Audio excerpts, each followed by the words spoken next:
Ladies and gentlemen, welcome to the Above the Bar podcast, where each week we belly up to the bar with a new guest, find out what they do, who they are, and what makes them great. So sit back, relax, and enjoy.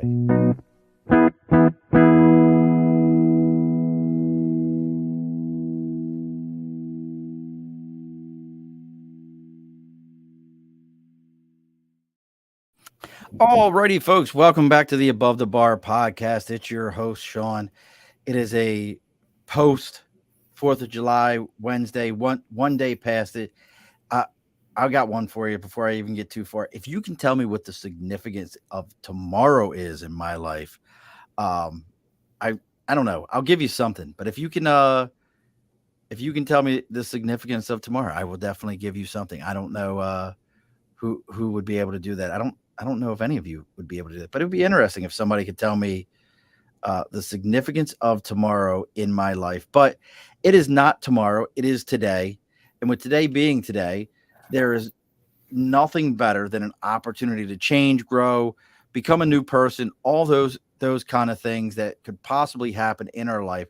And to do such a thing, why not bring a man who is a transformation agent, who is positive incarnate without being annoying, who has he's very blue today, though. He says he's not a Tar Heel fan, but I'm not buying into it. We have brought in today one of my friends and someone who has become a mentor to me even and brought in new ideas into this melon. We have and he spells it. We have to talk about how he says he spells it right. I think he spells it wrong. But today we got with us Mr. Patrick Donohue. Hey. Hi, Patrick. Ladies and gentlemen, Mr. Sean Murphy. How you like? I mean, not bad. What's up, man? How are you there, good sir? I'm doing great, buddy. Thanks for having me. I try. I try to do all these things. So today, folks, if you're joining Patrick and I, we are talking about entrepreneurship, owning a business, starting your own business, what that takes to do such a thing. Gotta get me. I say I've learned quick. You got to make changes to see tomorrow. You know what? That's absolutely true, Nathan. My buddy Nathan's hanging out with us. Nathan's lost another person. He's down like 160 some pounds, I think, last time we talked. So he's lost a whole nother human. So he understands exactly what that means. So we're going to be talking about entrepreneurship. How do you get into it? Anything that takes to own your own business and really changing that mindset of being an employee. We've all kind of been trained since school. You listen to the person at the front of the room. They tell you what to do. Then you go and do it. And they reward you with a gold sticker, or when you get out into the workforce with a paycheck that they feel is equivalent to the effort that you put in. Sound about right? Yep. So we're going to talk about how we can change that. But before we get into changing all that, let's get some house cleaning done. Over my right shoulder, if you're watching the live right now, we got the big board for sticker and a cause. If you got something you believe in, something you support, whether it be maybe you have your own business and you've made stickers for it, you're a small business owner, or you're a big business owner, you've got something that you want others to know about, you got your own podcast, you can reach out to me on Facebook, LinkedIn, YouTube, Twitter, Twitch, TikTok, Instagram. It's all the Above the Bar podcast. Let me know what you got going on. I'll tell you where to send the sticker to. You send me a sticker. I'll read about you live here on the air. Let everybody know what you got going on. Let everybody know what's happening with you. Now, talking about entrepreneurial opportunities, we've got our sponsors. Are you passionate about protecting the environment? Do you believe in making sustainable choices for your home? Well, look no further than Budget Blinds. I don't even know if you know this, Patrick, because we've talked about Budget Blinds before in the past. Did you know that they have two different manufacturers, Norman Windows and Spring, that for their wood blinds and shutters, they have their own forest. They use the material that's left over from it in furnaces to power their plants. Did you know about that? No, I had no idea. So they're a green company. They work with other green companies. They want you to think this way because, hey, look, folks, they want you to turn your house into a home. And this is Nathan, none of the blinds are haunted. Nobody's got haunted blinds. And if they were haunted, they would be sheer and they would be drapery so they could flow in the wind. So you got to think about this, Nate. So look, reach out to your local Budget Blinds. And if you're you're in the capital region, whether you're in Hudson, Coxsackie, New York, East Greenbush, around those areas, if you reach out to any one of those budget blinds and let them know that you're there to belly up to the bar, they're going to give you 25% off of your entire order. They're running it right now, a 4th of July sale, 25% off entire orders. So reach out to them and let them know that you're there.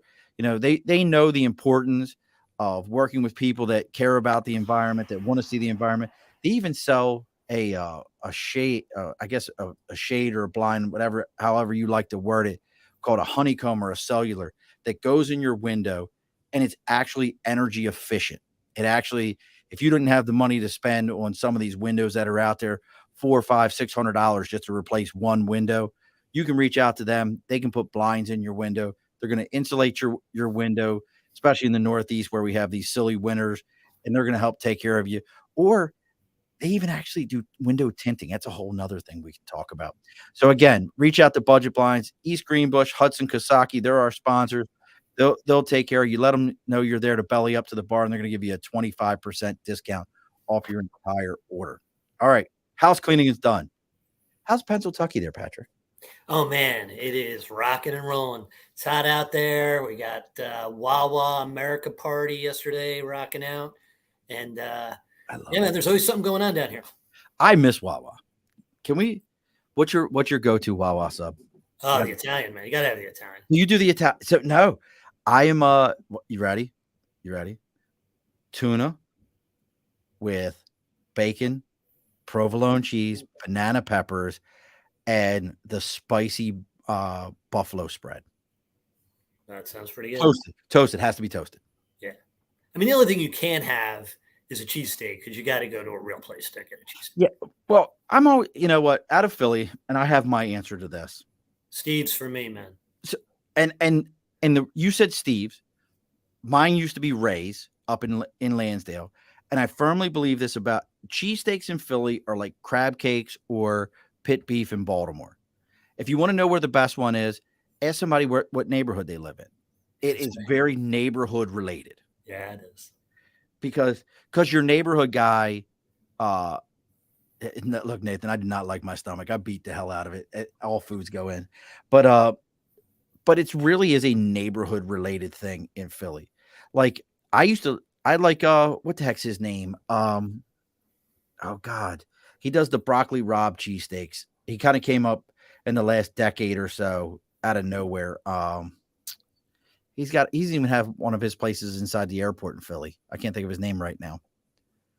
It's not, and I've never had Pat and Gino's. Never. Tony Luke's. Tony Luke's. I like Tony Luke's. Yeah, Tony Luke's is great. But I've never had Pat and Gino's either. And you're from there. Mm-hmm. I don't know any real people from Philadelphia that have Pat and Gino's. I mean, you might go to take someone down there. That's about it, right? It's a touristy thing. Yeah, it's fun. It's like going to the Inner Harbor in Baltimore. Like, oh, you're coming to Baltimore for the first time? Let me take you to the Inner Harbor. And then we're never coming back here again. That's right. There's nothing there, by the way, besides Pat and Gino's. So. Right. Yeah, like it's a corner and then get it and hurry up and leave. That's everything I've heard. If you really want to have fun, in Philadelphia, take your friends to K&A. Take them to Kensington and Allegheny and leave them. If they make it back, they're real people. Oh, no, that's all turned around now. It's beautiful. What? All townhouses. Well, in Kensington, I'm about to say, what? People are moving down there and telling me, dude, you got to invest down here. This is going to be the next, I would believe that. Yeah. I would believe it's coming back.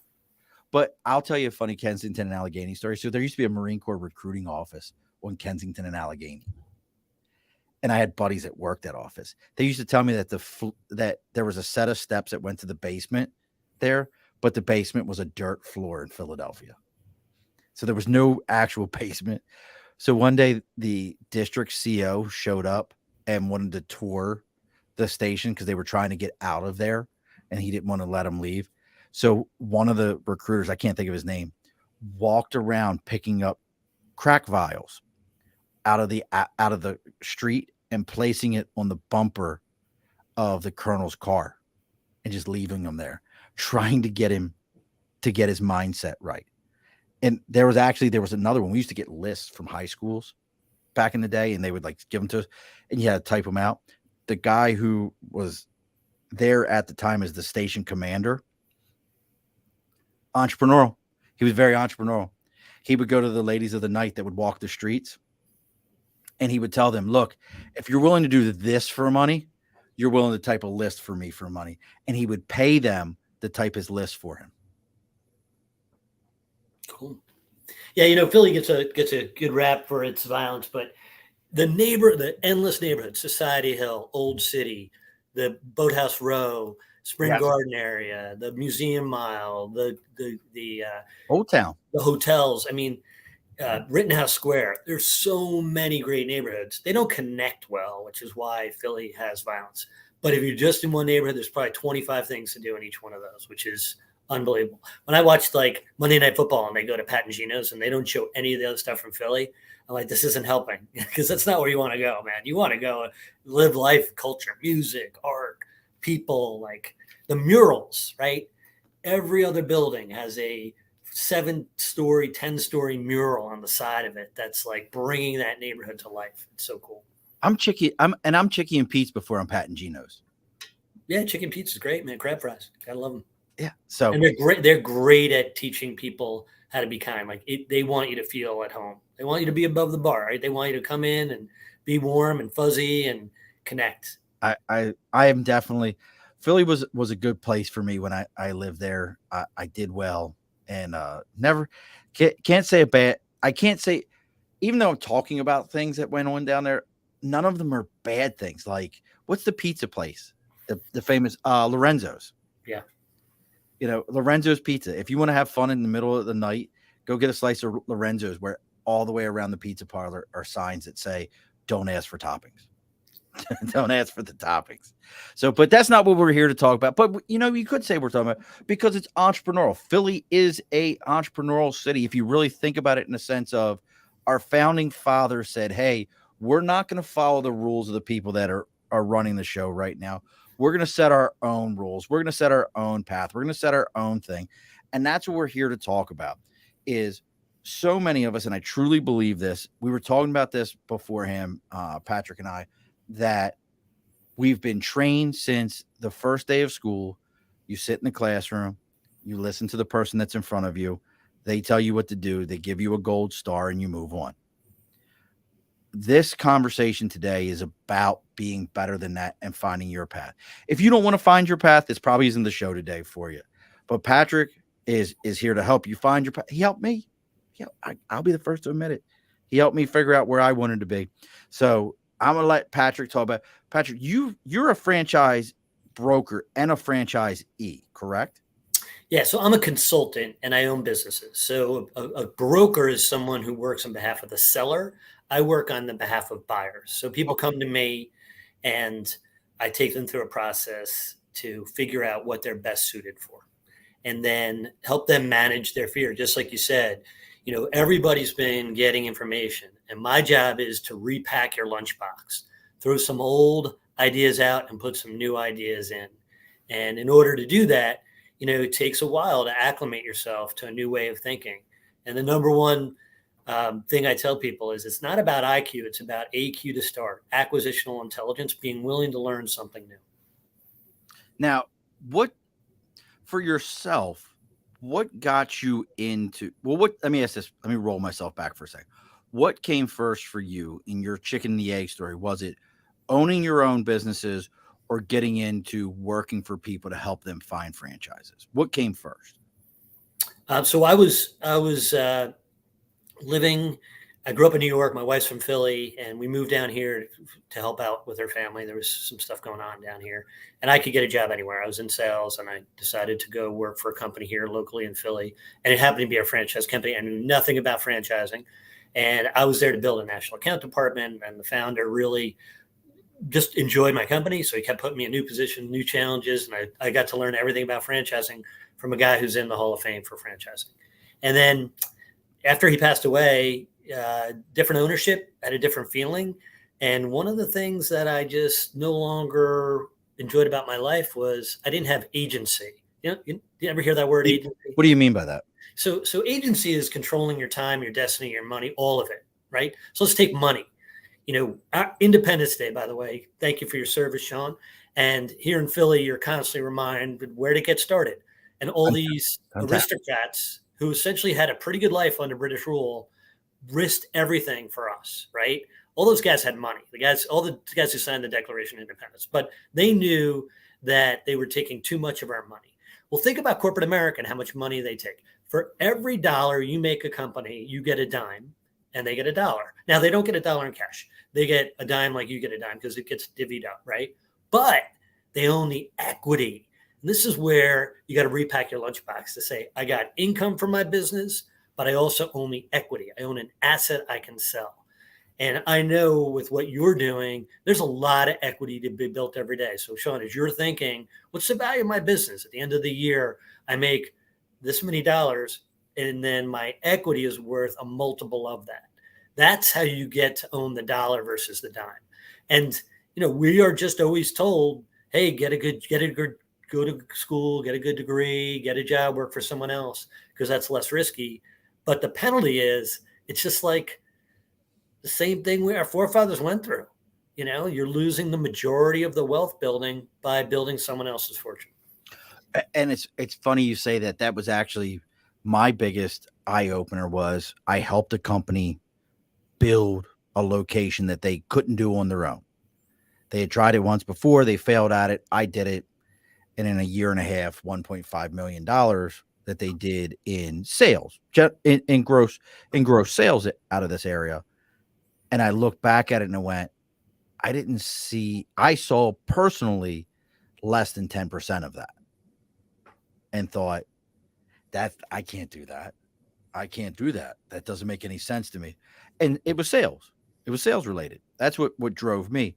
So as people are approaching this mindset, and I think every day we all go into, if we're doing the 9 to 5 grind, at some point in our day, we think, I can do it better. I know more than that guy does. But what I think a lot of folks miss is, do you really know better? What are some of the things that you would say to somebody if they're starting this journey? They're getting ready to take off with that first 30-inch step into this realm. What are some of the things that mindset wise, life wise, that you would advise someone either to or not to do this? Yeah. So no matter how good or bad the business, there's always going to be a rationalization as to why not to do it. I've got, an uncle who's a postman every Christmas. He's like, 80% of businesses fail. And I'm like, you're right. They do. So I've got to be careful about that. And I've got to have a good plan. I've got to learn how to build it up. Right.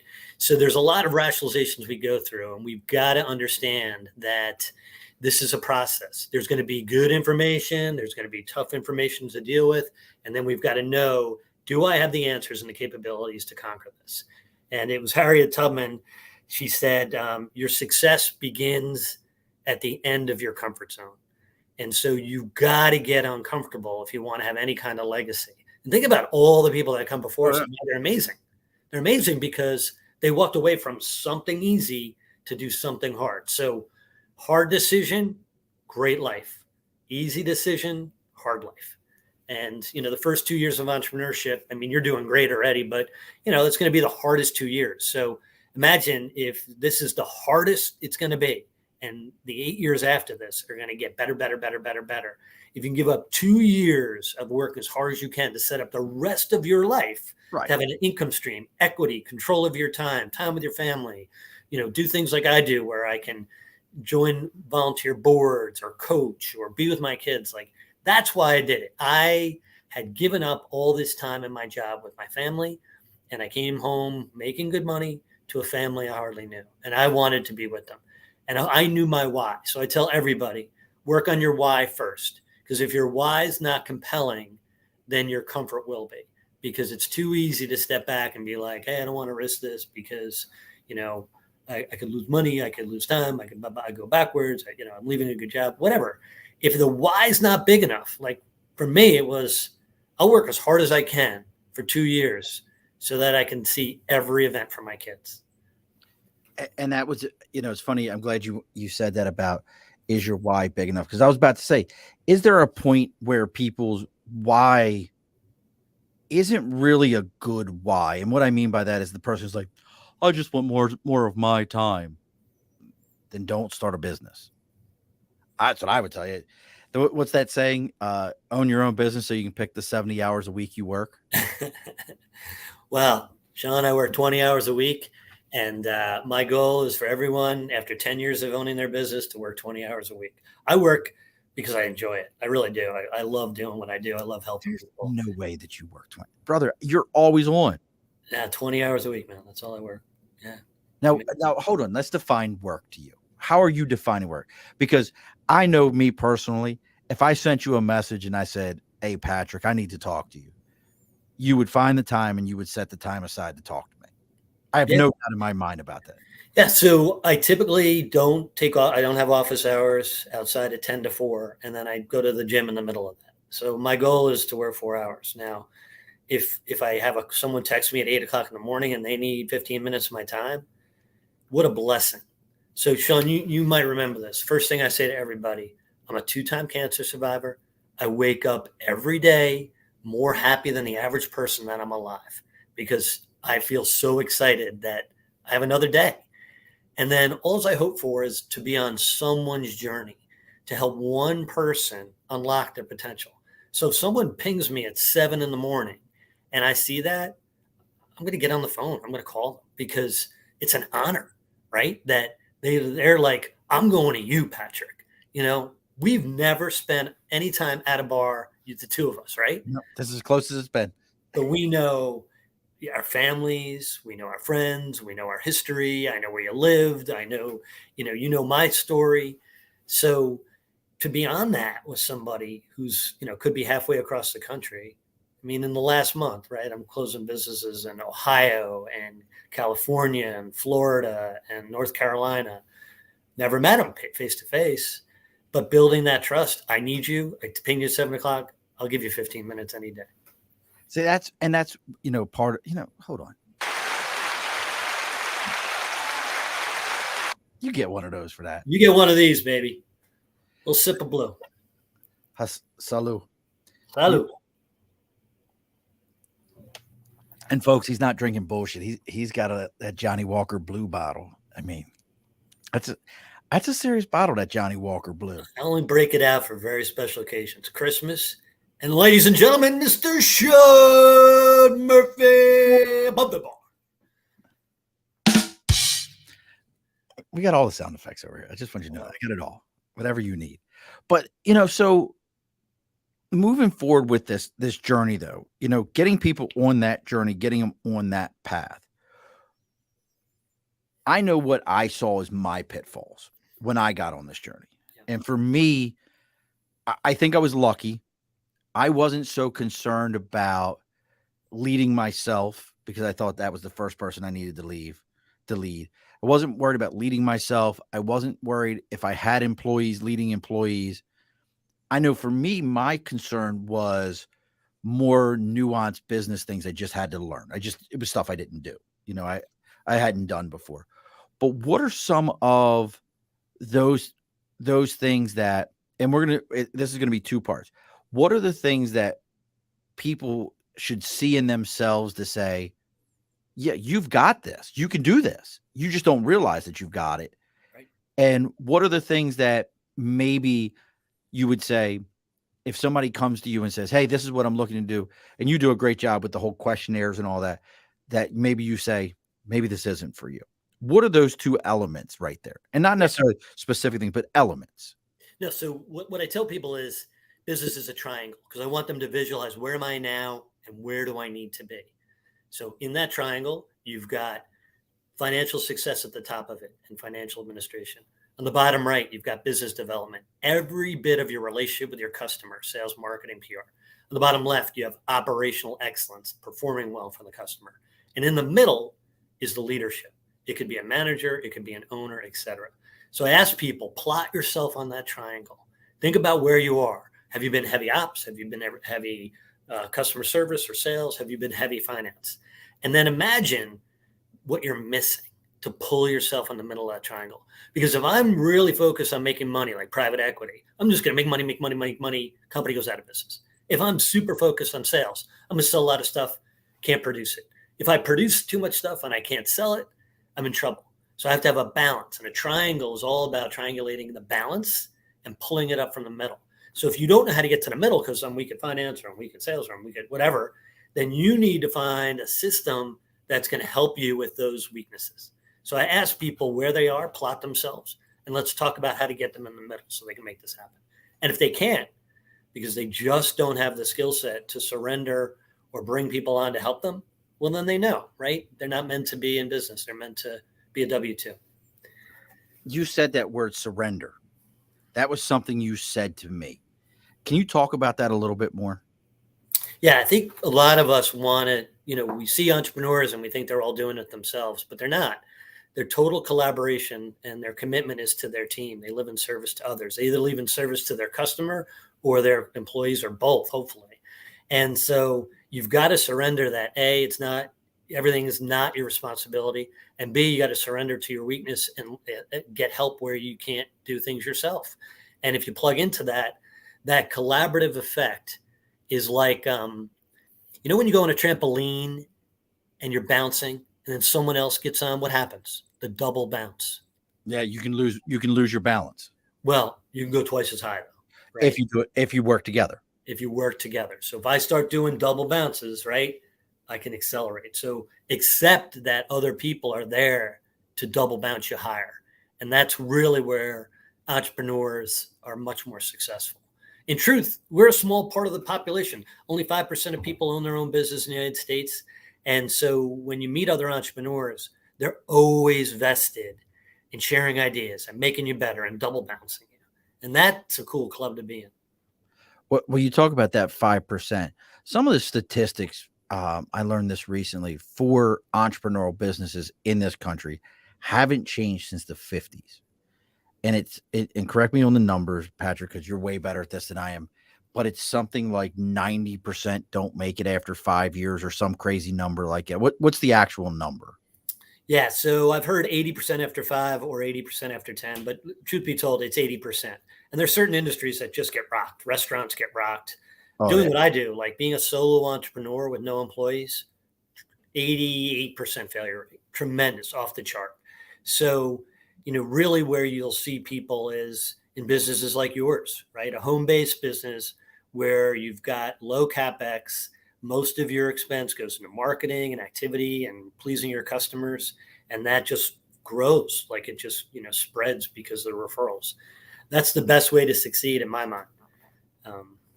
So how do we keep, and we've had Ray Gagnon on here. Ray's a great guy. He wants to work with people to help break that 80% cycle. We've had my good friend Vinny Roman, who introduced us. Vinny is the entrepreneur, like, spearhead to me. Like, if you could keep up with the guy, he's amazing. You got to be able to keep up with that guy. Yeah. That's a whole nother animal. And I think that's part of some of this kind of sidebar thought here for a minute. I believe you find a mentor you can keep up with. Don't, like Vinny is great. I reach out to Vinny and I say, hey, this is my idea. This is what I'm trying to do. What should I do? And Vinny will be like, brrr, and I've got to grab like every third word. And I'm like, okay, I can do that. Master Guns Gagnon, hey, I've got this idea. He wants to teach me all the nuances of it, which is still good. But what are some of how do you pick? Because I think you have to have a mentor in this. You've mentored me in this, Patrick. I'll admit to it now. Like I couldn't be where I'm at today moving forward if not for meeting each other and going into this. But what are some of the, like we talked about how, you got to have these folks in your corner. We've got to work with others to be a mentor. What are some of the people that you would say, these are the people that you need in your corner when you're going forward in a process like this? Yeah. So I have a personal board of directors. There's 10 people on there. They have their own titles. They all have different roles for me, and I'll get into that in a minute. But think about when you're inviting someone like Vinny Roman to the party, and, think of a bird that's flying over a cornfield. right, looking over a cornfield. Is he worried about getting over a fence? No. He's flying so high, he's not worried about getting over a fence. So what a lot of us do is we're on the ground, right? We're on the ground floor. We're trying to get over that fence. We're getting over a little bit of adversity, and we're afraid to be vulnerable, especially with dudes, man. It's really hard to coach people past that. But that guy's living a life of abundance. He's so high up that for him to give you a couple of good ideas and loosen it up for you so you could, get over that fence. It's just a matter of being vulnerable and allowing someone to come in. So I have 10 different people on my board of directors. I've got my wife, who's just, man, she's my number one advocate, my number one fan. I got my mom, who I can't do anything wrong. Like, I really am a mama's boy, where, like, my mom laughs at all my jokes. She thinks I'm the funniest person alive. Great. I got my oldest friend, Jimmy, who's like my buddy from high school, who like calls me out all the time, and he's really, he knows me. This guy's got the highest EQ of anyone I've ever met. And he knows me better than I know myself. He knows what I'm giving off and when I'm on or when I'm off. I got my other friend, Sean, from college, who's like my soulmate. He's like my brother. I've got this woman who works at franchise as well, who's just number one in our game. And she just gets everything right. And so I emulate her. So I have all these different people, and I stay connected to them. And I don't just stay connected to them and say, I need your help, right? I reach out to them. I tell them when they're doing something great. I live with a life of gratitude, right? So if you live in gratitude, every day you tell somebody why you appreciate them, right? You send them a note, send them a card, reach out to them. So you're investing. It's called the trust bank. I make investments in you. I contribute to your success. I let you know how important you are to me. And then when something comes up and I need that bird above the cornfield, I'm going to call you. And they welcome it because they know it's true. They know it's genuine. They know I'm going to follow it and I'm going to follow up. But it's really hard for people to accept that. And if there's one thing, I leave everybody, it's really think about that personal board of directors. Now, sometimes it's hard to put people on a board of directors when you're buying a business if they don't own a business. So right. They might not be encouraging, but they're going to point out some of the things that are really important. Some of them are going to be not a big deal, and some are, right? But they're going to be more cynical because they don't know, just like you don't know. And then you go back to people who know. And you're like, is this a thing, Vinny? Should I be worried about this? Like, what's the lead generation strategy? What's the close rate? What's the average ticket? Blah, blah, blah, blah. And he'll put it all together for you so that you can get through it. And so what a lot of people do is they hear something bad and they're like, I'm derailed. I can't do it. This is a deal breaker.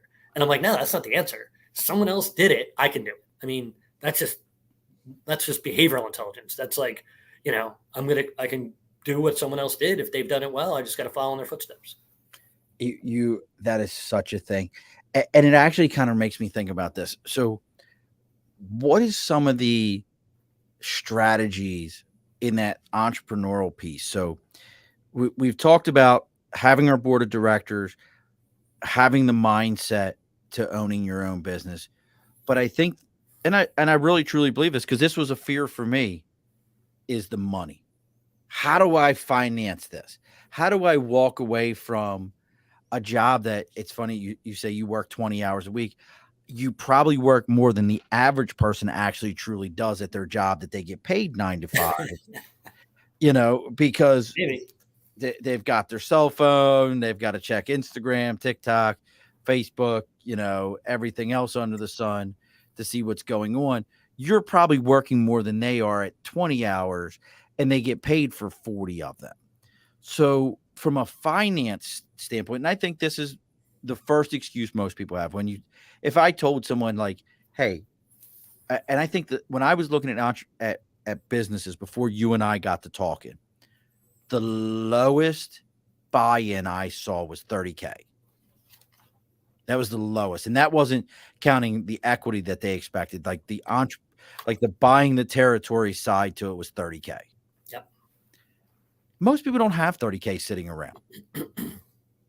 So I think that's their number one excuse. Real or not, it's their number one excuse. How do we take these things out of the equation to see if it's real? Yeah, great question. So first of all, you're in the military, so the government wants to loan you money because we really appreciate your service. And it's a good bet, Sean. What happens if you don't follow a process in the military? Well, you don't become a gunnery sergeant. I can tell you that much. Well, actually, I take it back. You become a gunnery sergeant. You don't become a master sergeant. People could die though, right? If you don't Yeah, follow people process, die. people die. So, There's a process for everything. so I deal with a lot of military people, and I'm like, listen, this is going to get hard because you got to do this, and then this is going to happen. Then you got to debrief and do it again. And they're like, yeah, that's what I do. I follow a process. And so there are loans out there. There's ways to borrow money. So most people have money in their home and their 401k. And so you can get a home equity loan. And so let's say your home is worth $300,000 and you've got, $100,000 in the home. You could borrow a percentage of that to start a business. For me, in buying my businesses, I like using my 401k because I have money in the stock market and I can't do much with my 401k. But I would rather own, if I'm really going to bet on myself, I'd rather own stock in me and my business than own stock in Apple. Apple's amazing. It's got me, my kids go to college and probably because of Apple, right? But the return I get on myself and my businesses is way beyond what I get from Apple. So if the average stock return is whatever, 7 or 8% over 100 years, right.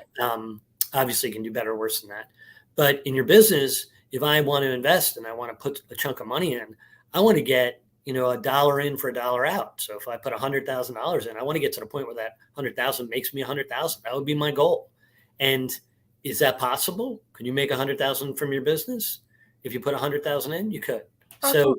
So the hard part is repacking your lunchbox. Go back to that philosophy. I love that terminology. I love that. Thank you. You're told from the time you're a kid, what time you get out of college, put money in your 401k. Great idea, right? Pre-tax money, it goes in, there's match, right? But when you don't have a job anymore and you've got that money sitting there, think about how much more valuable those dollars are. Not only did you contribute, not only did it not get taxed, but chances are your company contributed to it also.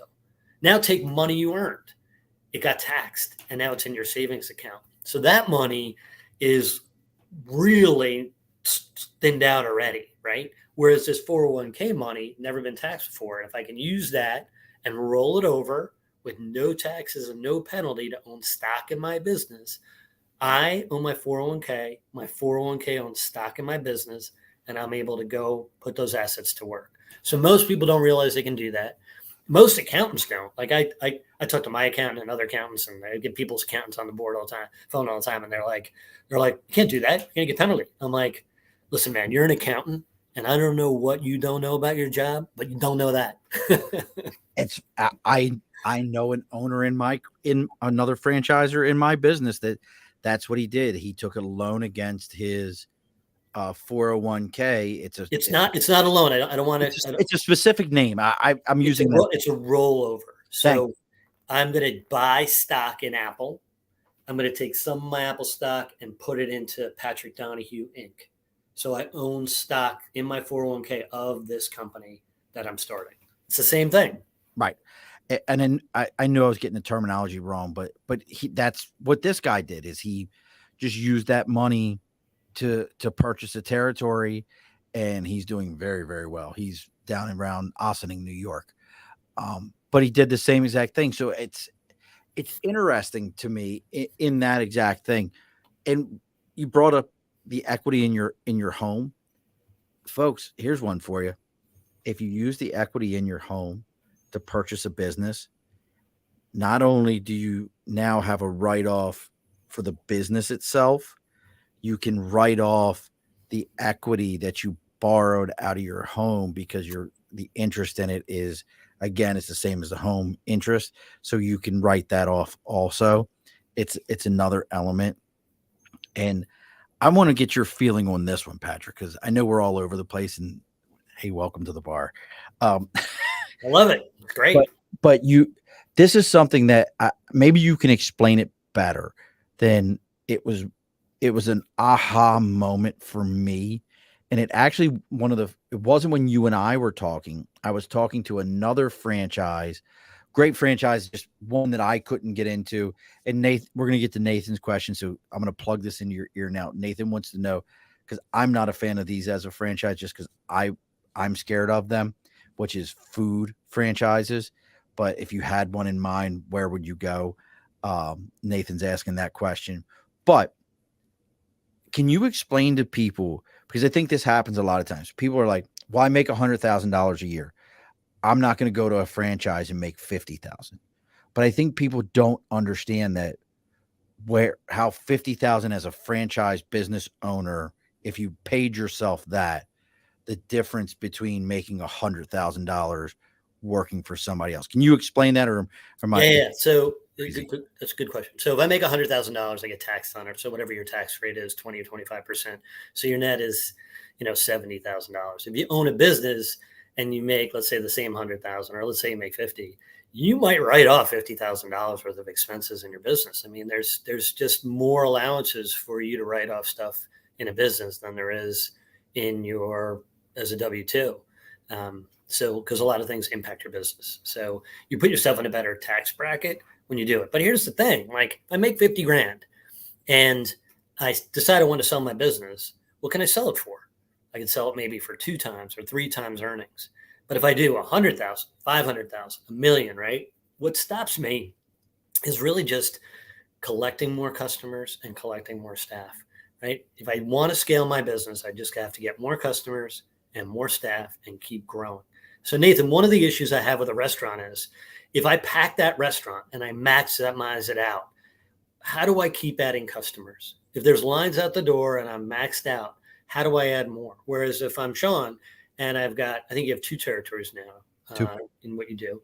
So now you can just service more people. And then when you service more people, you get more of their friends. And then if you maxed out that area, you could buy more territories with the income you already have from your business. Whereas in a restaurant, every time I do it, I've got to get another location versus getting another truck or whatever. So I'm increasing my CapEx by 2-fold in a restaurant, where in another territory, it's only a small investment of another territory. So big difference when you're talking about wealth building opportunities. Other thing about restaurant, you can't own the real estate. So if I was going to coach you, Nathan, on owning a business, I would say you've got income. That's a stream of wealth, right? So you're going to get paid if you're profitable. You got equity. It's a multiple of your income. You could buy real estate. So Sean, right now, you could go out and buy a building and put your business there. You could rent other space to other companies, right? And then you could create income through the real estate of your business. You could depreciate that asset, but as you add more businesses in there, you collect more income and you're going to make more equity from the building. And so there's 4 streams of wealth that you get from a business: income, equity, real estate equity, and tax advantages. In a restaurant, you get income because you can't own the real estate, and it's really hard to build equity. So if I have a huge CapEx on a burger place and it's $1 million, or a pizza place at $600,000, I've got to make $200,000 in profit of a pizza place just to sell it for what I invested in it. And that math doesn't work for me. I'm a math guy. So if I could keep my investment really low, $100,000, $200,000, and I could build equity in that business to sell it for $500,000, $1 million, $2 million, that's how you win in my idea. So it's not that I don't like food. I love food, but there's reasons why restaurants fail more often than not. Labor model is really tough to get people to make turkey sandwiches. There's no like progression in your career.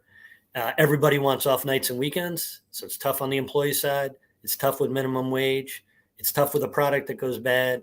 It's tough with trends that change. It's tough paying that real estate bill first before you pay yourself every month. And that's why restaurants fail. So in the 20 years I've been doing this, I've put people in 0 restaurants. And the reason why I wear my gingham blue shirt is because here's what I believe. This is not Carolina blue. This is gingham blue. So it's a white blue mix. And it means I believe that white collar people should look to blue collar service businesses where they can use all their executive experience in sales and marketing and operations by bringing that to the party and compete with people who want to work in the business and not on it. Because if I want to work on it, not in it, I want to compete with people who want to work in it because they'll never scale the way I can scale. I love it, but it is Carolina blue. I don't care. It's Carolina blue. It looks Carolina blue to me. All right, at least it's not Duke blue. Oh yeah. Oh God. Look, I'm a Terps fan, so that we don't we don't associate with Duke in any way, shape, or form. We're getting close to closing the bar here soon. And guess what, Cody? Absolutely, you can claim your dog on your taxes if you own a business, and can prove that your dog helps protect your business. It's one thing if you have a business that has no actual physical stuff, but like I have product. My dog being able to alert me if there was an issue at my home where my product is stored is a real thing, and you can use it that way. Nate said the same thing. Looks like Tar Heel Blue. Um, but that is a real thing. You can claim your pet. You can claim an animal as a guard animal if they are watching out for your assets. So that's why we have a corgi. He's loud. He's loud. I've always said I don't need my dog to protect my stuff. I just need you to let me know if anyone's around. That's all I need. Yeah. So one of the cool things about other business owners, right? Again, that board of directors is people will tell you, you could write that off, or you could write this off, or hey, like this is how I manage my business, right? People are really willing to share that stuff. I can't get over how many other business owners I've talked to, and I'm like, they're like, you can do this. And I'm like, are you sure? And I have an amazing accountant. He's down he's down in New Orleans area. And I'll send him a message and I'll be like, can I do that? He's like, yeah, I've already done that for you. And I'm like, really? I didn't know that was a thing. And he's like, yeah, bro, let me do my job. Let me do my job. I'm like, all right, that's fine. I'll let you do your job. Now, how about, and I want to kind of roll back for a second.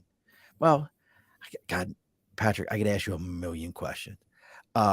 So rolling back for a second, you said that individual ownership franchises fail often. What, when you say individual, so like I have a service business where I have people, look, I got Nate or Patrick, look who it is. Oh, ladies and gentlemen, Mr. Vinny Roman. Look at that guy right there. Coming in high and tight from Amazon land. He just got out of work. Well, I just put blinds in his house, or beautiful rollers in his house the other day. You didn't put it in his house. Whose house did you put it in? I put it in Jay's house. Okay. Yeah. Okay. I put it in Jay's house. It's fair enough. And DJ Flores, absolutely mastermind of like-minded entrepreneurs, or where magic happens. I absolutely agree with you, DJ. It has been amazing to me. I've always wanted to own my own thing. I watch my parents own things. I watch my parents own businesses. It's funny you brought up the owning property. I just had a conversation with my wife this morning where I sent her a text because she's kind of getting the bug because she sees what I'm doing. And I told her, I said, okay, that's fine. Vinny, give me a second. I sent her a message and I said to my wife, I said, sure. If you want to own your own thing and you want to do your own thing, I want you to figure out how to start buying properties. And she was like, well, that's awful random. I said, yeah, I know it's awful random, but I want you to figure out how to start buying properties, and let's start there. Because I thought about something you had said to me, which was, hey, when are you going to get your own building? Because a buddy of ours, Dennis, get your own building, get yourself situated so you can start renting out commercial space. So I told my wife this morning, I was like, okay, now it's your turn to start figuring out how to use the good debt we have available to us to go buy your own business. So this is what I would tell you, Sean. Like I call it the 15-year plan. First 5 years, build your business, right? And you want to start adding employees. Maybe you're good at sales, so maybe you add an ops person to do the installations, right? Whatever, right? But start building a team, right? And then maybe one person's covering sales in one area, you're covering sales in the other, because once you know that customer, they're going to give you referrals. So you want to stay connected in the bloodline. And then your first 5 years, build a business. Second 5 years, get a building and start putting your business in there. Now you're paying yourself rent, you're depreciating the building, you're increasing the value of the building. And the last 5 years, whoever has become your most valuable employee, give them stock, give them ownership and responsibility. Let them earn out. Like, imagine in year 10, if I said to you, okay, here's the deal, man. You've been with me 5 years, 7 years, 8 years, whatever. I'm going to give you 2%, every year of the company. You don't have to put any cash in, but you're going to run it like it's yours. You've always wanted to run it. Now you run it. And I need 20% growth. We're on a 20% growth rate.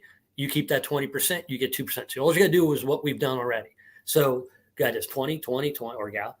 By year 15, doubled the business. They now own enough equity to buy you out, right? So year 15, if you want to, you could sell all of it. You could sell some of it. And now you're getting paid on the equity value of the business. They've helped you make it even bigger. They're getting something without putting cash in. It's sweat equity earned. So you're changing their life, which that's what it's all about for me. And now you've got a much better world, a better ecosystem. Vinny. So he harassed me. He's always harassing the shit out of me. Always wanting, like, you just can't, you ever had that pair of shoes that you love them, but if you wear them, they're going to hurt your feet? That's Vinny. I love him to death, but he's my favorite pair of shoes that if I wear them, they're going to hurt my feet. Hi, love. Cheers, Patrick. What's up, man? Here's to you. Happy 4th of July. Thank you for your service, my friend. Thank you, brother. I appreciate it. Same to you. So joining us now, live from parts unknown, at least I know where they're at, is Mr. Vinny Roman. Vinny is a entrepreneur, has owned multiple business, has been a mentor and a friend to me for a long time. We've known each other for a lot of years.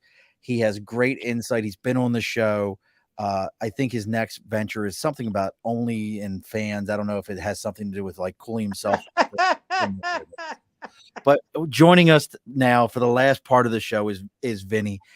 And Vinny, if you have any insight on any of the stuff, if you got to hear all the things we've talked about, we've covered a lot of different aspects today. And normally the show stops at an hour. If we've got to go a little bit over, we'll go a little over because this is something I'm passionate about. I believe in. And I'm going to be honest with you folks, and some of you are going to hate to hear this. Not all of us are meant to be business owners. We're not. Yeah, and that's hard for some of us to believe. Vinny and I will tell you, not all of us are meant to be Marines. It's the same mindset. It's different. Yep. So, and Patrick hit the nail on the head, right? Like the strategy, I believe, yes, a lot of my success is due, I say success is based on your hard work, right? But that only takes you so far.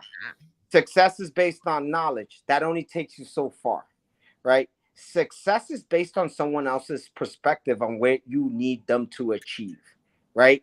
And Patrick's strategy is what I do every day, but I do it different, right? So it's the same, but it just sounds different because one of the things with my company down in the city is that I do is I grow and give opportunity to my drivers that normally wouldn't get that opportunity, right? And I love to say we all bebes kids, right? We all come from different walks of life, right? We come from the projects, we come from here, we come from there. But those people, just because they don't necessarily have a piece of paper to hang up on their wall, a degree to say that they can read, but they have a lot of hard work. And one of the things that I've noticed as an entrepreneur is people that have something to prove are your best asset. Like they want to win, right?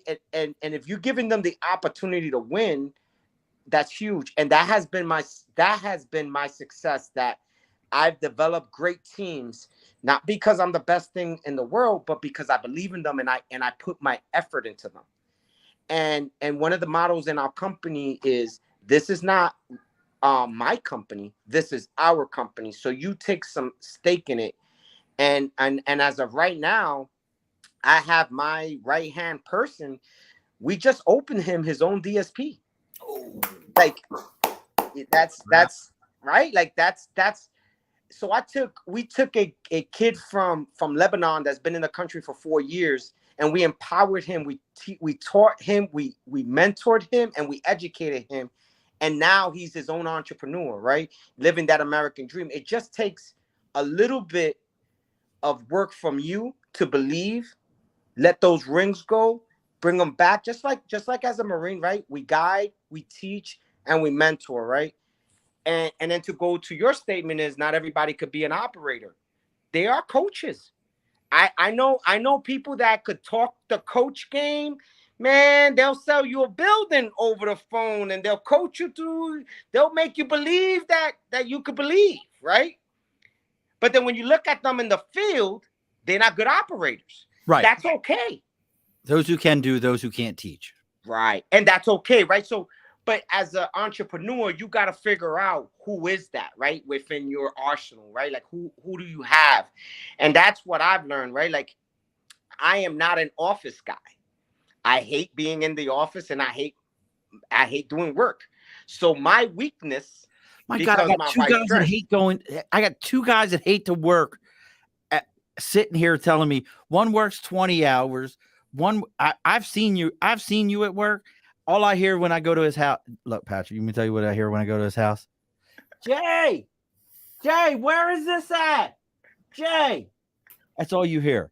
That's all you hear the whole time. And Jay's in there. She's like, she's in her office. She's working it. She's making it. And I hear, Jay. It's all you hear the whole time. Hey, ideally at the end of the day, you want your business to be big enough where people who want to be part of what you're saying, if you're treating them like family, like Vinny does, they want to stay with you and they want to take initiative. They want to be like, Vinny, I got this. Go hang out with your wife, man. We're good. I got this. Right. And the more you give and you compensate them appropriately, the more time you buy back for yourself. That's what people understand. In work, I work hard, I get paid. I work harder, I get paid more. I work harder, I have a heart attack and I get laid off. In business, I work really hard. And then I start making money and I start hiring people so I don't have to work so hard. And I start relieving the burden so I can be with my family. It's a reverse operation. And it doesn't make sense as we get older to try to think we can outwork a younger person. That formula does not work for corporate America. And it's wrong. So stop the tyranny. It's my Independence Day speech. Stop the tyranny and free yourself from the shackles of corporate America. Hell yeah. I got a curiosity question for the two of you. And this just came to mind to me. Is there a difference to you, and either one of you can answer this, between a good boss and a good leader? Or are they the same thing? They're two completely separate things. So I always post this at least once a quarter on my group chat for my business, right, to my team. And I go, I want to understand how your leaders are doing. And I put a leader, a boss is pulling the chariot and pulling the team. That's the leader, right? He's pulling everybody, right? He's pulling the whole team. The boss is sitting back, literally with the whip, whipping that, right? But can you be a good boss? Distinguish, huh? But can you be a good boss? Yes. I mean, yes and no. In my opinion, I say you can't be a boss. I say you could only be a successful leader, because a boss has only got one intent, and that's his outcome. In his outcome, in my opinion, a boss is like a horse. He got blinders on and he's going in one direction. A leader is looking at his troops, looking at the lay of the land, and finding the best path to help his people accomplish the mission that much easier. That's my job as a leader. Pat, what do you think? Look at all the best universities in our country, and they have what they call School of Management, which is, to me, daggers in my heart. You want to have a school of leadership. I don't want to manage you. I don't want to govern you. I want to help you grow. I want you to flourish. I want you to take my company to the next level. I want you to know that you're an entrusted employee, partner, vested, family member. And the School of Management, which they all call themselves, is about controls. And they get it wrong right from college. We need to talk about leadership. And like Vinny said, providing the vision, pulling the sleigh, doing it with them, showing them how it gets done, and then letting them fly, man. Every little baby eagle needs to get pushed out of its nest, right? You know that? Like no little baby eagle just flies. The mom has to push it out of the nest.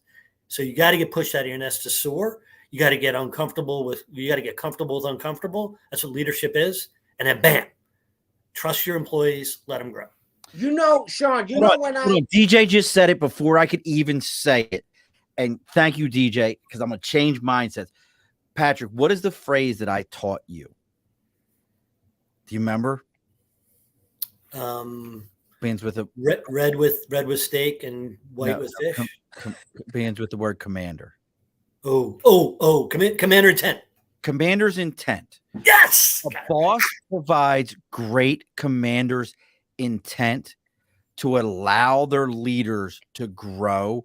A great leader has not reached that point where they can be a great boss.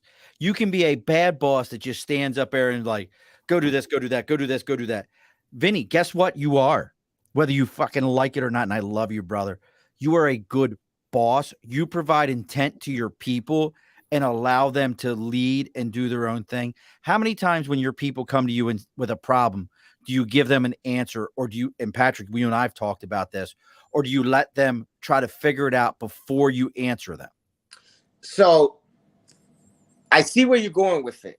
Hold on. I see where you're going with it, but I'm going to give you one good example. And then I'll answer that statement.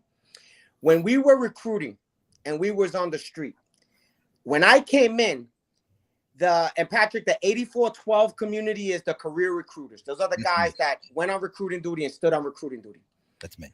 When I learned the difference between a boss and a leader, in my professional opinion, it was when I went on recruiting duty. I went on recruiting duty, and you saw all the 8412s doing this, kicking their legs up, right? Legs are up, right? I know I want to see that. They dictated the commander's intent. Where they lost me was they never walked the dog and showed me how to truly accomplish the intent. You just said it. They dictated the commander's intent. They were not the commander. But hold on. This is where I'm going to close the loop. Is where I close the loop, and then you guys tell me. And then then I became a leader, right? I became a boss. I got a station that made mission one time in 24 months. And I had the same 4 Marines. And I didn't do anything different other than I showed the Marines that this mission was our mission. I showed them the intent. So I'm pulling the crew. With that same group of Marines, nothing changed. We made mission every single month, and we almost won Station of the Year. And the difference that I did was when they were prospecting and selling, I was running documents and closing the sales for them, because they needed that confidence and they needed that a little bit more guidance, because they didn't have it. They were like beat dogs. So now fast forward, I don't necessarily think that I'm a boss, because I truly believe that I lead from the front. And when my people come with a problem, I stop them and I ask them, what is a good solution? So I'm eliciting that from them. I'm trying to pull it from them. So that's my opinion. So yeah, I'm a big, what do you think? So people would always come in. I had 3 different divisions when I was in corporate, and one of the leaders, I remember her, it was her first day, and she came in and she presented a problem. And I said, what do you think? And she said, I came in here to get your answer. I'm like, yeah, but it's your department. What do you think? And she's like, I don't know. I'm like, well, once you know, come back in and let me know what you think. And she went back outside. She walked right over to my other director and said, this guy doesn't answer a question. And he's like, no. He's not going to do your job. He's going to help you figure it out. Now, if it has to get done in the next 10 minutes, he's going to give you an answer. But if it gives you the chance to think, then you can grow, right? So she came back with her idea, and I was like, all right, let's try that.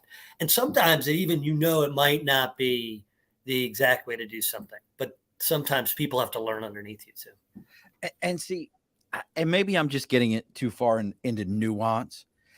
And I think about what Vinny just said to me, and I think about this from an entrepreneurial side, and where I'm at, and I look at the two of you as levels I'm pushing myself to. This is where I need to be. I want to be at that 20 hours. When I reach out to Vinny, half the time I reach out to him, I'm like, hey bro, what are you doing right now? Bro, we're down in Miami right now. I'll hit you up. We're getting ready to go to this. Jay and I are going to this. And I'm like, this son of a bitch, I got dog shit in the backyard. I need to go clean. He's out doing all this. But here's where I see the difference in boss and leader. And you just said it. Vinny, you had commander's intent in your hand. And for those who don't know what commander's intent, in the Marine Corps, Vinny and I were taught our commanders would say to us, here's your mission letter. Here's what we need you to do. Go take, you've all heard the term, take that hill. And we were told this, but they didn't tell us, take this person and send them there. Take this person and this person, send them there. Walk first step here, the next step. We were allowed to be leaders and figure out how to get it done. But a great boss or commander knows what needs to happen. And I'm going to tell you both, the worst guy I ever worked for, the worst. And look, if you're still hanging with us, thank you so much. I wouldn't have pissed down this guy's throat if his stomach was on fire. Oh boy. I couldn't stand him. But I took this from him. Don't come to me with problems, come to me with solutions. And I took that from him. And a great leader, or I should say great boss or commander, however you want to look at it, will use a similar terminology and tell you that. I just heard you say it, Vinny. I just heard you say it, Patrick, of, well, how do we fix this? How do you want to do it? What's your idea? Empowering your leaders, all your people around you, empowering your leaders to come up with solutions and allowing them to take ownership of the solutions to solve the problems, which you do as a great commander, aka boss, that they look up to and say, this person allowed me to grow. Now, Patrick, and so a question, right? I'll add this to that, right? Do you think? So I'll toss it back. I think then in your mind, everybody starts off as a boss, and you choose to become a leader. You mold yourself, right? You got to come to that point, right?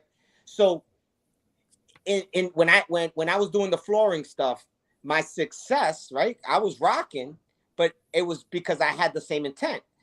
And you're doing it right now because you out here doing your own jobs, your own installs, your own sales. You're building that process. And the difference between a good boss and a great leader is I know everything about my business and I've done everything within my business. And I still do it. And I go back to that 84-12. And again, no offense, Sean, but I can't really stand y'all. Right. So you're going beautiful people. We are lovely people. Yeah, okay. And you get to that position, right? And you give it up and you go, I'm in charge. You're gonna do what I say. But a leader now takes them and educates them, makes them strong, and makes them independent. But would you say who does that? I fucking do, goddammit. A leader. A boss. This guy. A boss empowers, a leader does. A boss empowers, a leader does. But you can't get to boss status, real true boss status, unless you've led. We can all say we want to be a boss. And look, DJ, I'll throw you one extra. Don't bring 2 solutions, bring 3. Bring me one that you really believe in. Bring me one that you got about a 90% belief in, and bring me one that is so outrageous that it's throwaway. If you come to me with those 3, because people don't like that throwaway one. I love the throwaway because what's in that throwaway solution is normally some wild ass stuff that you go, that could work.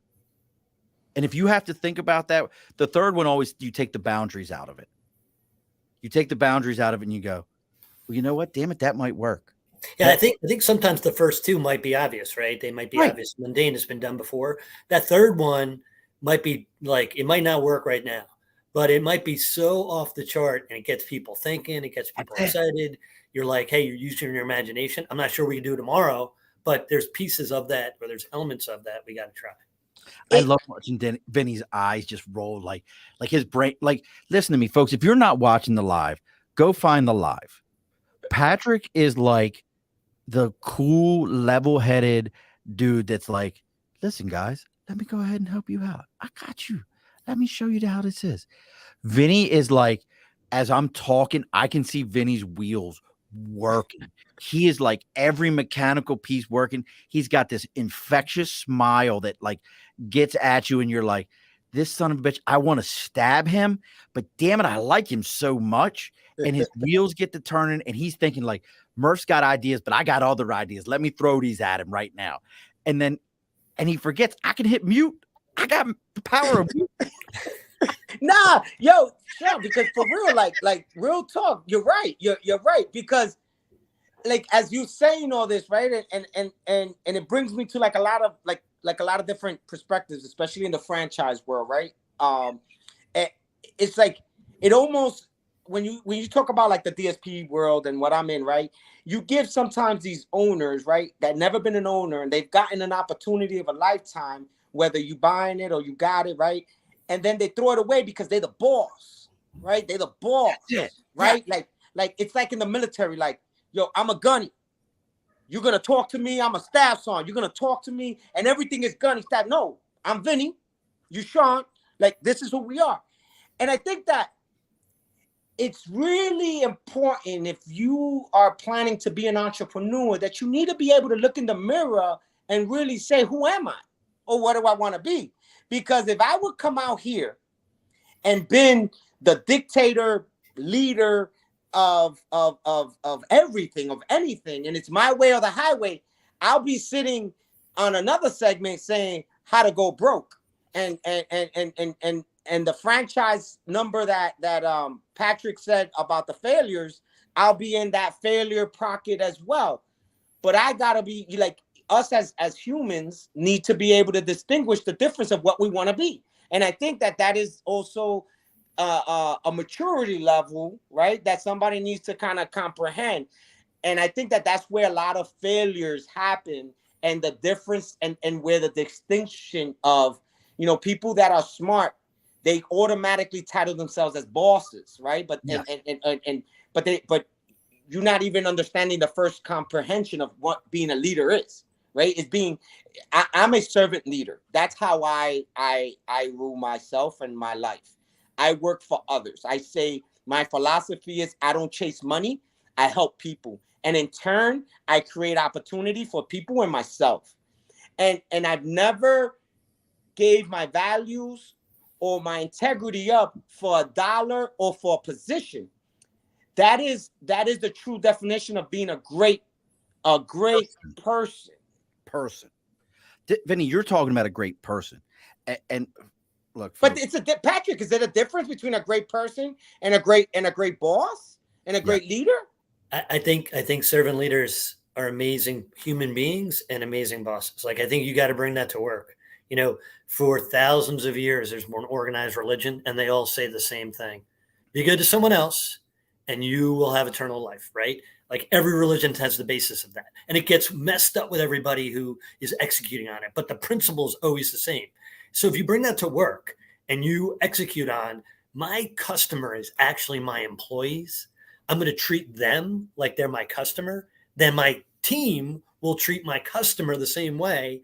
And I will have more agency, more freedoms, because they're going to take ownership of things. So I heard this from a guy, I got to share with you. He was a business owner. And he came to me, wanted to buy a franchise. And I said, oh, you've owned a business before. So what do you think about this labor shortage? Because everyone will tell you, you can't find good people, right? And I'm like, you find the best in people. That's what you do. Anyone who comes in, you find the best in them. And if they stay because they see the best in you, you got an employee.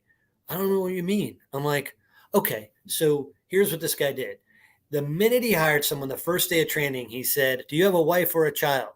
And the person, let's say they said, yeah, I have a child. Okay, what's the most important event in your child's life this month? My kid has a soccer game championship on a Friday afternoon at 4:00. Let's circle that on the calendar. Let's make your whole schedule around that day. What else? Anything else that's super important? And people are blown away. First day of work, right? So they go through that and they're like, I'm not really sure why that guy did that, right? But then they say, oh, he's a servant leader. He's trying to bring out the best in me. He's trusting me first. He's giving me a place where it's like a family. And then he goes out after he gets his check after the first 2 weeks, goes to the corner bar. And the person that's sitting next to him is complaining about his boss. Oh, my boss is an SOB. He's a jerk. I hate that guy. Treats me like a whatever. And the guy doesn't say a thing. Hey, Patrick, Why aren't you saying anything? Oh, I don't know. I just started a new job. I can't figure this guy out. What do you mean you can't figure the guy out? I don't know. The first thing he said to me was, what day do you need off this month? Wow. Yeah. And when he gave me my check, he knew I like Coors Light. So he gave me a 6-pack and said, hey, man, I don't want you to have to stop on your way home. Here's a 6-pack of beer. I really appreciate what you did this week. You made my family's life easier with your hard work. So these little things, they're not monumental things, right? But if I treat you like I treat my kids, you're going to be the best employee you can be for me. That's just a fact. And people argue with me. They're like, oh, that's fluffy nonsense. I'm like, you haven't done it. I'm 50-50 on it, Patrick. Yo, hit that button. Nah, Sean. You got to hit that button, that applause, that whatever that is. Hit it. So here's why I'm 50-50 on it. So I love Gary V. I think Gary V is amazing. I think Gary V's mindset of hire fast, fire faster is a great mindset. None of us are good at hiring. We just have to figure it out. And I love that. And it's similar to what Patrick's saying. Be a great leader, empower your people. Vinny's saying it. But I also like Harvey Specter. You know who Harvey Specter is? Yeah. Harvey Specter is the guy that says, everyone wants to say congratulations when you get pregnant, but no one wants to ask how many times you got fucked. Damn, it's a fact. So I love Harvey Specter also. So servant leader to me is a very weird concept. And listen, folks, we've got Vinny Roman on Roman Empires. Vinny jumped on because Vinny knows Patrick, and I wanted to surprise Patrick with this. Patrick, you can find Patrick on LinkedIn at Patrick Michael Donohue, and that's Dono, not an A like the old talk show host, Donohu. You can find Patrick. If you're thinking about opening your own business, you want to do your own thing, make sure you're reaching out to Patrick. He will set you up for success. Let him know that you found him, that you're there to belly up to the bar. Let him know that you found him through us. Trust me, even the conversation will be worth it. If you own your own business, listen to me. There's not many people I can tell you for a fact that you could reach out to and just say, hey, man, I got a question. Vinny's that guy. You could reach out to Vinny and say, hey, look, man, we don't know each other. I heard you on the Above the Bar podcast. I got a question. I'm running my business, and this is what I'm running into. We joke about being at Vinny's house. I've sat at Vinny's home when somebody who he did not know from a local organization reached out to him. I don't know who the woman was. We were sitting there. It was when we were figuring out what blinds work for you. Mm-hmm. She had questions about what she was doing in the community, out in that area.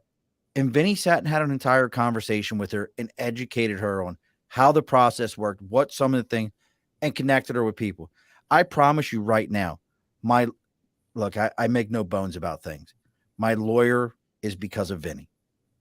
My insurance person is because Vinny connected me with somebody who connected me with my insurance person. My business is because Vinny connected me with Patrick after I talked to some other people who did jobs similar to Vinny, and I never got a warm and fuzzy. We've been friends for a long time.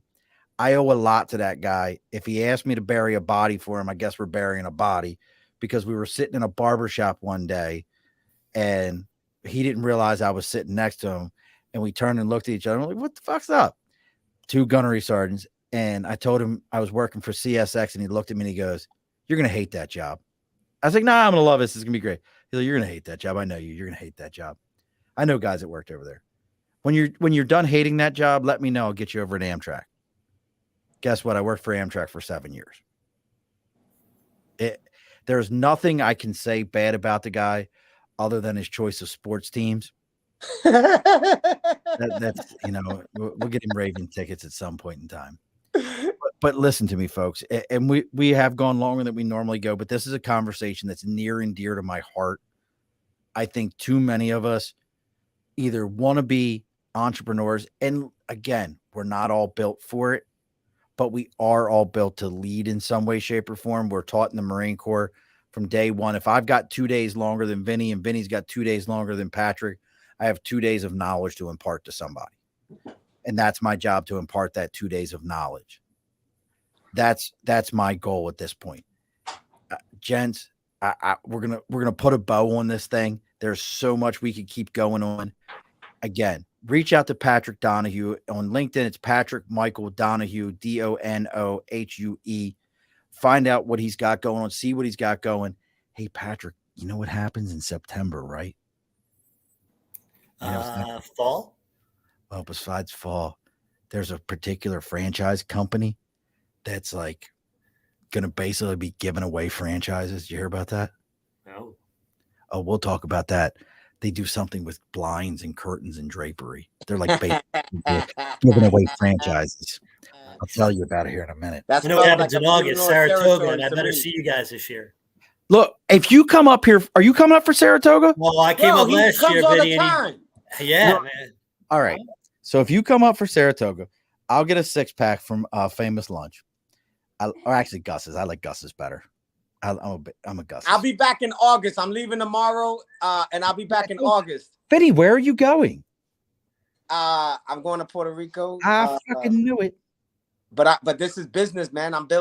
We building something, and we building something for another community. Damn it! Yeah. It's about people. I knew it.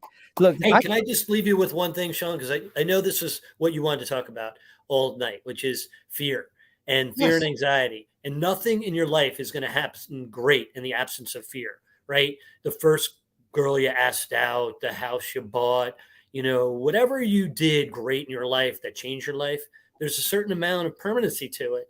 And with that, our body generates anxiety and blood flow changes direction in our body. So when people are fearful about owning a business or they get filled by people telling them, don't do it, don't do it, don't do it. What I say is you've got to embrace it, because besides the feeling of anxiety that you get, you also get adrenaline. And it's like a catapult that pulls tight and can send you into the next stratosphere if you use it right.